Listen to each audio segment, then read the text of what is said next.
The Square Ball Podcast.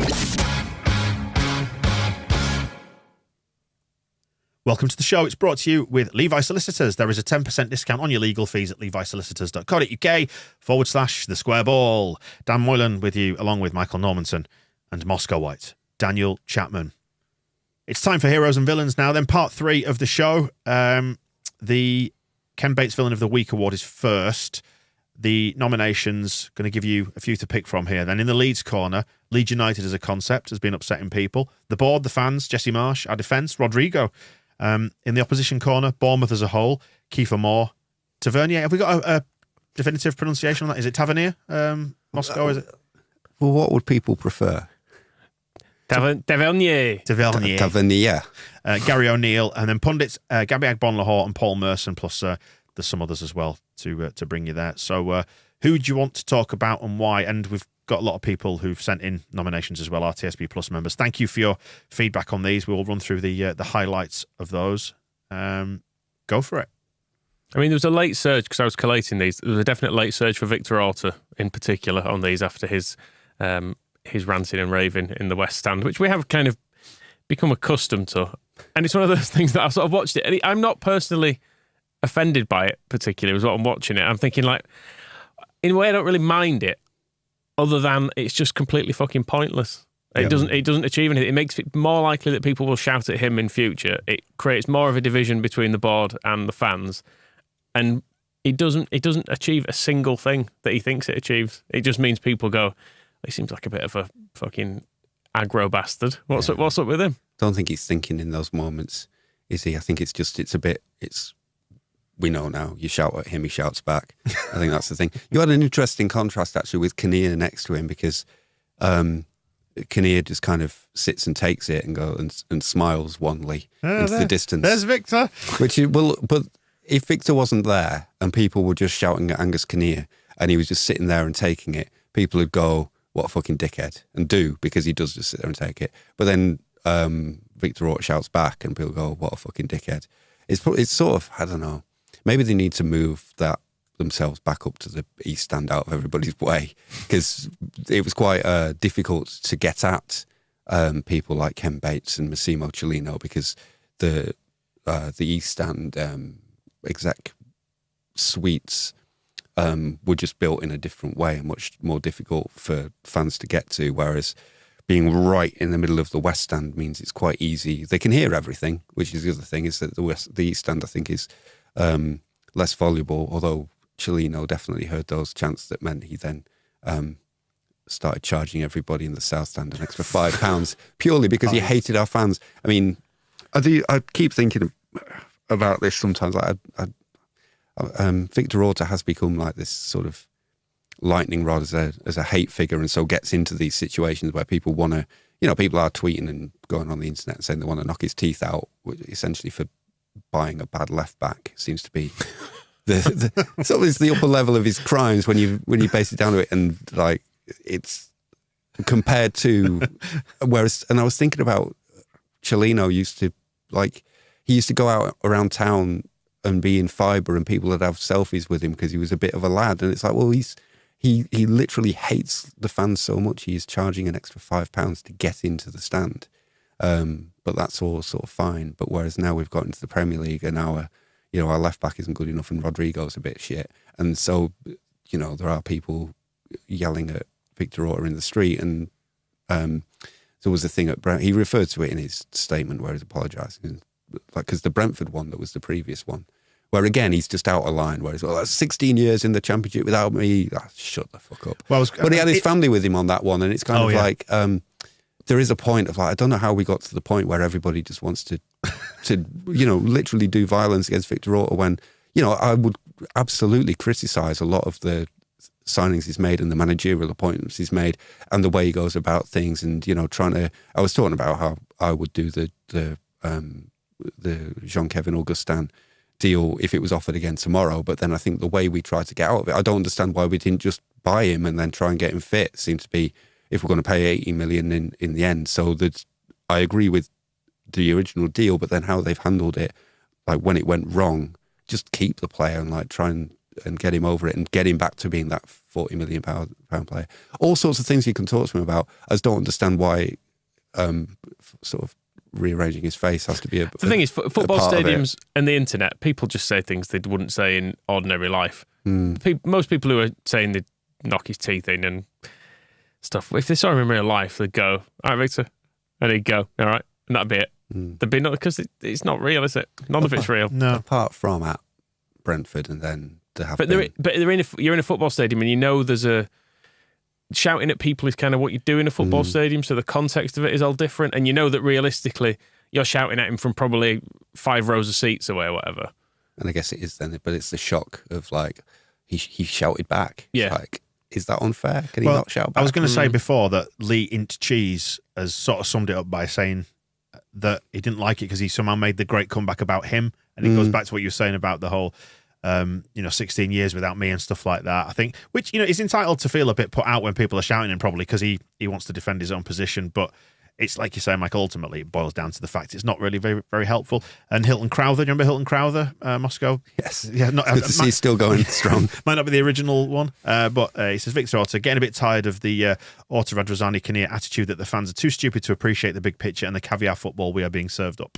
It is. I can remember thinking this before we got promoted, because Radrazani's touchiness as well always seemed misplaced. He's so thin-skinned, isn't he? And he needed to bear in mind, and I think this is part of what the trouble is, and it is a bit unfair, but it's just the way it is. They got us promoted out of the Championship after 16 years. Nobody else could do it, and you would think the reward for that would be freedom of the city or something. It's not. You get a grudging thanks. In July 2020, it's like, what's next? And then the basic thing. And then all the credit goes to Bielsa, because we all loved him more than we love Radrazani, and that's just the fact, and he has to deal with that. And then you will just get immediately back to being criticised for everything you do, and that's just the nature of it. And you've got to deal with it better than Victor Orta deals with it, and you've got to deal with it better than Radrazani deals with it, with the constant, well, not constant, but the tweeting. Like it was when he piped up after the Liverpool game. Oh, you see, we weren't, it's one match. And it is kind of like, Hilton is correct. It's like this kind of clapping back at the fans as if they're making a point to us, isn't really the game. You arguably just have to take it. And although I can understand why Victor Orta would not want to, and that's why I'm kind of like, if he shouts sack the board, I mean, it's not the worst thing anybody shouted in that stadium that afternoon. No. Or any afternoon by a long shot. And it's shit on your prostitute mother is what you should say to fans who are criticising him. But it goes back to the insulting people in Spanish, doesn't it? Again? Exactly. Yeah. I sort of understand his impulse to do it, and then sort of, it's maybe a bit of like self-policing, as I don't want to be the kind of person who yells at somebody because they've signed the wrong left back. It's all kind of like the world probably in general, and football in particular, would benefit from a lot of people just taking so much of the steam out of so much inconsequential bollocks. But it is consequential in that you invest so much of your emotional well-being in it that people, I think, feel entitled to vent. But then so does Orta as well. But yeah, you can't invest your entire emotional well-being Why in not? The quality of a left back. Because well, are you saying that's not healthy? Especially at Leeds United, because since Mick Whitlow, we haven't had a good one. Left backs, Tony Dorigo also, I suppose he can have some good. Even Ian Hart let us down when we realised he was slow. So it's kind of, you can't build your world around left backs, and it is that kind of, there is an increased, this is sort of general thing in football of like nothing. Absolutely nothing can let you down. And if it does, it's a disaster. And I don't know. I don't think it's a good way of following the game, is kind of expecting everything to be exactly as you want it and then getting angry about things one by one that are not exactly as you wish them to be. So you're saying buy a striker, buy a left back, or else. Good. What I will say is about the ownership, just to type this thought, is that what you'll find is that it'll be held in better regard, assuming we stay up this season and he sells up in the summer, people will look back on his tenure from start to finish in another 5 or 10 years' time and say, we went from X to Y. And overall, it was good. Direction of travel was right. But everyone gets focused in on individual issues right now. At the point at which Leslie Silver died, everyone was full of praise, saying what a great chairman he'd been. And Bill Fotherby as well, when he passed away, people were saying, again, did some great stuff. At the time, I remember people... What was the graffiti? Fotherby, crook, liar or something. Liar, crook, thief, wasn't something it? like that. I remember that being there. And they got on the motorway underpass. It was. They got loads of shit. So it's overall they've taken us to obviously a far better place. But I suppose it's sometimes not expecting people to be constantly grateful for that. Yeah, and it goes back to the idea of forming your view using hindsight properly rather than being caught up in panicky moments like an existential crisis week after week. They all need to remember they'll get their thanks when they're done. Yeah. It won't happen now. And Liverpool are probably a good example as well, where, FSG won the Champions League and are still not good enough. It's ridiculous, isn't it? Expecting Leeds fans to be happy and delighted that we're 12th and that the left back's fucking chronic and that we've, wasted 30 million on. Rodrigo's never top scorer or whatever.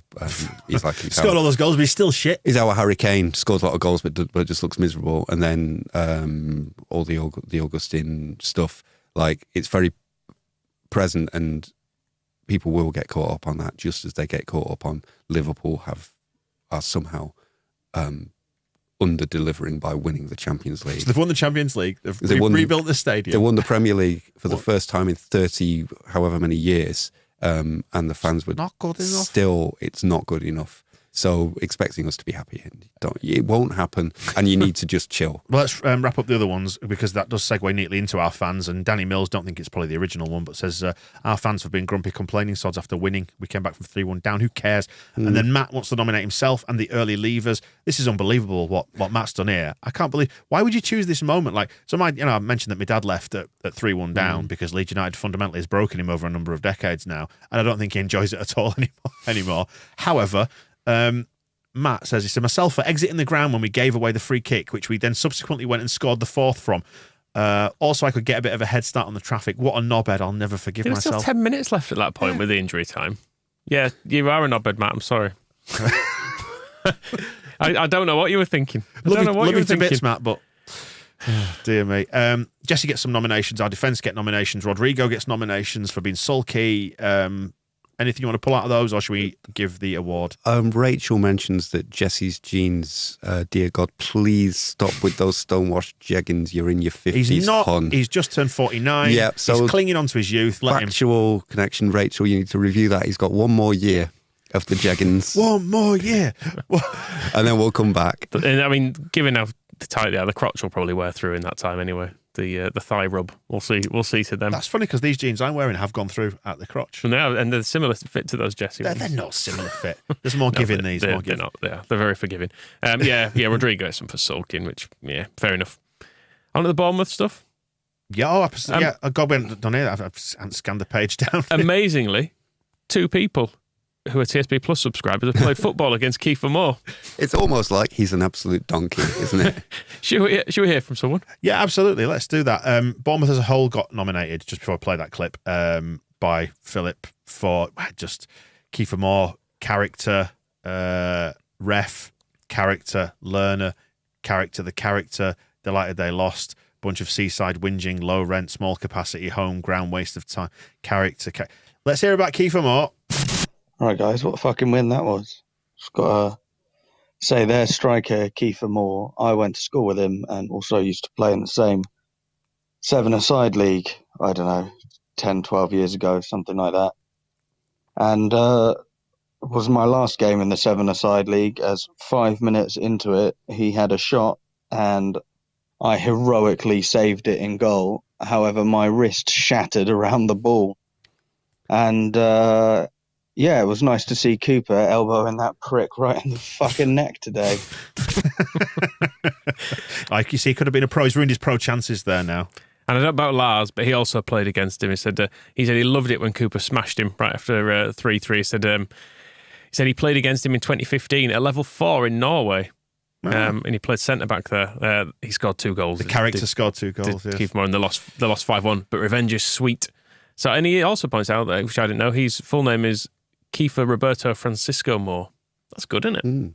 Exotic. Eligible to play internationally for Wales and China. Really? Apparently so. How China? Ancestral affiliations. Well, there you go. I hope you haven't made that up. Gabby Well, it's on Wikipedia. Oh, that must be true. That's true. Yeah, Gabby Agbonlahor gets nominated for his pathetic low-rent trolling with TalkSport, and I do like the thing that Weedy says. He constantly has that confused look of a dog that's just farted itself awake. That's very true. Paul Merson for this. Level up. They've never beaten a league team. They have an opportunity to. What a goal! In a moment. What But a goal! gather, something's happened my. at Ellen Road. Paul Merson. What a goal by Leeds United! That is deja vu at Bournemouth. They counter-attack from a corner. It's an unbelievable header by whoever heads it out. I don't know who it was. Instead of just clearing, he knocks it down to Tonto. Tonto runs the length of the pitch with the ball, and Adams is running beside him, and he flicks Somerville in, and Somerville one-on-one with the keeper. What a finish, what a goal, what a game. 4-3. Wow. Tonto. Just learn his name. I was watching. I mean, I struggled with it at the start because I had Hello Moto in my head, but I quickly learned his name, got past that. And I'm just doing a stupid podcast. I'm not on Sky Sports. It's easier if you just call him Wilf. Yeah. I was watching England versus Brazil from the 1970 World Cup because that's what I do. And Terry Cooper of Leeds United was playing left wing back, changing the game forever. And Hugh Johns, I think it's Hugh Johns was the commentator, kept calling him Tommy Cooper. That's near enough. Yeah, it's close. I like it. Yeah, a bit distracting. Just learn his name. If I can do it, Paul Merson can do it. I looked up Tonto. I was aware it was a Lone Ranger thing. I thought it was the horse, Tonto. No. Clearly not. No, it's his mate, wasn't it? It's his mate. Yeah. Silver the horse. Yeah. I should say all of this with Old Tavernier. Hi-ho, Silver away. And finally, Liz Frank gets a nomination by Boney M. Whoever this Liz Frank person is, she's gone and broken Sinisterra's foot. Very good. Villain of the week? Victor. I know we've stuck up for him a little bit there, but I mean, you've got quite length about why he's been justified and he's your hero and all that. But he should still shut the fuck up, though, shouldn't he? Fine. That's the thing. It just doesn't achieve anything. Shut up. People are more likely to pick on you if you respond. Like your mum would have said to you, Victor, don't rise to it. That's what they want. That's what people are looking for. Right. On to the Gaetano Berardi Hero of the Week award, and our Player of the Year tracker has taken an interesting turn because Nonto, go on, Wilf, now has the highest score on the Player of the Year tracker, but he's only played 2 games, so we're not going to count him yet. It seems a bit unfair when he's not even chalked up 90 minutes. We'll set the parameters of this as we go on and we get towards the end of the season. Because if he gets injured now, we can't have him Player of the Year after two performances. Do what we want, though, can't we? We can do what we want. That's true. Tyler Adams now at the top, 7.06, with Melier 7.01 and Brendan Aronson just behind that, 6.97. So it's still those three jostling for the Big Sexy Pirate in fourth. Very consistent performer. So the candidates for this week's Hero of the Week award, it's all very tight between Somerville, Greenwood and Nonto.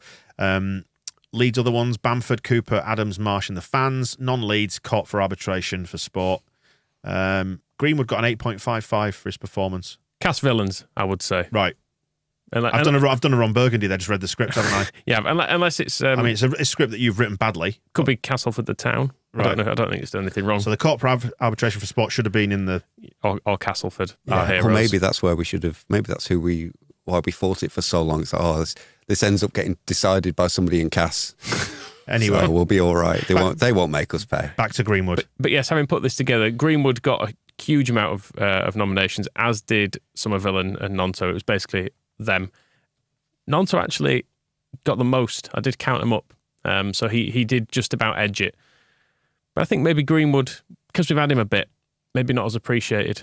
Nonto's the new thing, isn't it? So everyone's like, yeah, you shiny toy. And he's adorable too. I've just read TJ's description of him as Big Little Willie, the chubby funster with the golden smile and a brain full of Latin. There you go. That's excellent. Yes, I mean, there's something about Nonto this week that I think has just captured everyone. From his little dancing thing that he's done with Somerville, the fact that Jesse seems to love what a good boy he is, and that he seems to be, he's like sort of Jimmy's studious mate, isn't he? Who's going to get him on the straight and narrow as well. Yeah. Oh yeah, Jesse, I listened to your press conference. fascinating things you were saying. Can't remember the details. He goes into the dressing room. Did you watch my press conference there, Willie? Yeah. Oh yes, boss. Yes, of course I did. And that's where he needs to get Somerville on the straight and narrow. Is Cree lie to your boss? Just lie to him. Just pretend. If you said what they was talking about, just say, spirit and that. Yeah, togetherness. I said it was quite difficult to understand everything because it's not my native tongue, obviously. That's what Michael used to do at ITV. Some of the idioms. He's got braces as well as Wilf Nantel, which is quite a nice little detail. It's like when we found out that Matt Click wears glasses. I think he should wear them on the pitch before he leaves us. So the player of the year scores, it was Greenwood 8.55, Willie 8.62, Somerville 8.3. So they were all right in there in the mix. Other Leeds ones, Bamford, because it gave Willie a chance. Oh, bless him. Being built of toffee, says Luke. Cooper gets a nomination. Adams gets a nomination. Marsh gets a nomination. And the fans as well. I think particularly Dave from Dallas saying that the home fans singing "We Are the Champions of Europe" when we were 3-1 down, and so on and so forth. I'm tempted to give it to Greenwood because I think it was mentioned in some of the feedback, but he didn't celebrate that goal, did he? Because it was at the time it meant nothing, and he quite rightly he deserved to, though, didn't he? He did, because it was a really brilliant goal, but he instead. I was thought back to when Anthony Elding scored for Leeds. It was his first goal for us, and I think we were 2-0 down at that point, and he scored to make it 2-1 in front of the Kop. That was his big moment, wasn't it? And he went off fucking celebrating, and everyone was going, "Get the fucking ball! Just get the fucking ball and get back to halfway." Whereas Greenwood quite rightly went, "Yep, someone else get it because I'm too far away because I've scored from right far out." And good that, wasn't it? But let's get back halfway and go get another one. Wilf celebrated that goal more than Sam did. He was giving it big licks in front of the Kop. So is that the kind of colleague that we want? Somebody who's going to steal your moment of glory like that? That's not cool from Willie. He was just enjoying it, though. Yeah, I think so. So Sam Greenwood, and also it's a great goal. It is, yeah. It's a really, really good goal. And to turn, because he's always been noted for his dead ball ability, and that's his thing. He's great from free kicks. To turn a moving ball situation into a dead ball situation the way he did is great. So well done. So is he having it then? Is it Greenwood? I mean, it's hard to look past. Yes. And we've barely even spoken about Somerville either, have we? Jane says his feet are made of pixie dust. You're not going to deny somebody like that their hero status. Irish and Confused points out that nobody else should ever take a set piece again but him. Somebody mentioned he's able to take corners without somebody holding his hand. Which that is a good point, because we have spent weeks watching Aronson and Jackie doing all this fucking about and then getting it headed out of the near post and just having someone on who can just put it right in the box. Yeah, look for where our really good header of the ball is and put it there. Put a big cross onto his head. And but then everyone will know you're going to hit a good corner every time, and then it becomes predictable, doesn't it? But that's where you got movement. So get Cooper to move. Imagine if it was a good corner every time. It'd be too predictable. It's better that mainly we fuck them up. It does feel to me like, as a relative veteran now these days of watching Leeds, that we've been hitting crap corners to the near post for a good 35 years, which is, for as long as I can remember. It was misbehaving when Bathing who pointed out that he's able to do this without a teacher. Right then, who is it? Go on then, who is having it? Sam Greenwood. Yeah. I mean, I think we'll be nominating. Nonto's going to win this again, isn't he? Because he's obviously going to be the Premier League top scorer. An unlikely hero then, the unlikely hero of the trio. Give him, a little underdog nomination. And there's, and we haven't spoken. He's from Sunderland. There's not a lot of good there. I mean, he got out, so that's exactly praiseworthy. So. Somerville, he didn't really get much of a mention there. Because he's done 3 and 3, it's almost too obvious. And I think we're looking for the underdog here. Yeah, and it somehow ended up the story was more about Willie's run, wasn't it? I felt in this game. That's what's it. Everyone, and I think the fact Willie did is falling over in Somerville's celebration as well. Stole the limelight a bit because everyone was like, "Look, there he goes, falling over." It's funny. Somerville had his hot minute at the start, but then he disappeared for most of the first half as well. Whereas Wilf had his half was a really impressive performance overall. I think he did play better. He's really good, isn't he? Yeah. It's surprising. Can we give it to all three of them? I mean, maybe. No, just give it to Sam Greenwood. Why do you keep We were saying labouring this point? No, we can say before we can do what we want. we just give it to Sam. We have possibly not given Nonso enough credit for actually just playing really well, because I feel like it's been caught up in all the fun bits he did. But we were saying on the match ball that everybody's got like a different thing that they appreciate about how he played. So there is a lot of love for the different things he did. I think maybe the experience is key with him, because he's actually played a reasonable amount of first team football, hasn't he? More so than the likes of Greenwood and Somerville at this point. So I guess just keep playing him. All right, fine. Win the league and that. Well done. It's Sam Greenwood, your hero of the week. That wraps up the show for this time. We'll be back into the 300s, 301 next week, and we've got a Wolves match ball that will be out now already. Before this show, we're going to go back in time. Enjoy it. We'll see you in a bit. The Square Ball Podcast.